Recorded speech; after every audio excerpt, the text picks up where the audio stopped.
Base पे करेंगे there was some object, कोई ऑब्जेक्ट था जिसका मास m था। क्या मास था ऑब्जेक्ट का?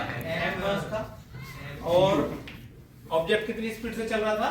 u स्पीड से चल रहा था।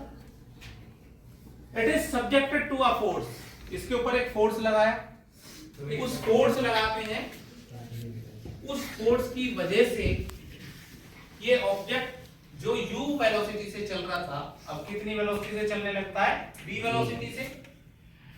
और जब ऑब्जेक्ट ने u वेलोसिटी से चल रहा था उसके बाद फोर्स लगाया हमने, ऑब्जेक्ट कितनी वेलोसिटी से चलने लगा? v वेलोसिटी से। और इस सारे फेज में डिस्टेंस कवर कितना हुआ हमारा? s। ठीक, अब हम इस डेरिवेशन को शुरू करते हैं। आगे कैसे करेंगे? तो वर्क, इसमें कुछ वर्क हुआ बेटा, अभी हमने क्लियर नहीं किया कि वेलोसिटी बढ़ी है या घटी है, तो कुछ ना कुछ वर्क हुआ। और work done equals to, by typical definition of work done, W equals to F dot S, equation number 1। And by second law of motion, Newton's second law of motion, F is equals to ma, m into a, F is equals to m into a. Let it be equation number 2. If we replace the value for F from equation number 2 to equation number 1, then we'll be getting W equals to m a into S. into s. Right. Let it be equation number 3.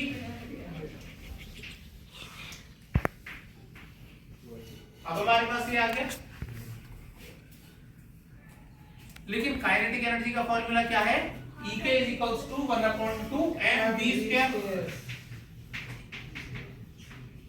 हमें ऐसा तो कुछ नहीं दिख रहा है इस equation पे, और पहुंचना में यहां तक है, यानी m है हमारे पास, सिर्फ a भी नहीं है यहाँ पे और s भी नहीं है। तो s is to be replaced, s को यहां से हमें हटाना है। क्या ये पॉसिबल है?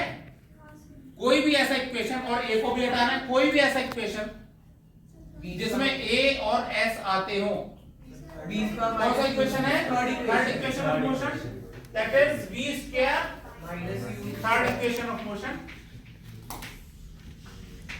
v square minus u square is equals to 2as। Replacing this value of यानी कि v square minus u square upon 2a is equals to s. Replacing this value of s to equation number 3. Replacing this value of s to equation number 3. So that is W is equals to ma into s के place पे क्या आ जाएगा? v square minus u square upon 2a, right?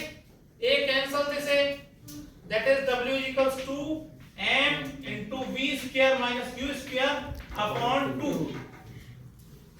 लेकिन ये work done से क्या हुआ? Change in kinetic energy हुआ। वर्क डन से क्या हुआ? Change in kinetic energy. क्योंकि वर्क डन जो है by law of conservation of energy, energy can neither be created nor be destroyed, however it can be transformed from one form to another or some useful work। यानी energy को हम ना destroy कर सकते ना create कर सकते। हाँ ये जरूर है कि हम एक फॉर्म से दूसरे फॉर्म में कन्वर्ट कर सकते हैं या वर्क कर सकते हैं। तो हमें वर्क मिल गया किसकी वजह से?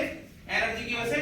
तो we can replace W with Ek, kinetic energy. चूंकि मोशन की बात थी इसलिए कौन सी एनर्जी है यहाँ पे? काइनेटिक एनर्जी है। कौन सी एनर्जी है? Kinetic energy. Ek equals to mv square minus u square upon 2। Let u is equals to 0, then Ek is equals to mv square upon 2, that is 1/2 mv square। यही हमारा final formula आ गया Ek के लिए। तो क्या final आ गया? Ek is equals to half mv square। किसी को कोई कंफ्यूजन है then you can ask me। No sir।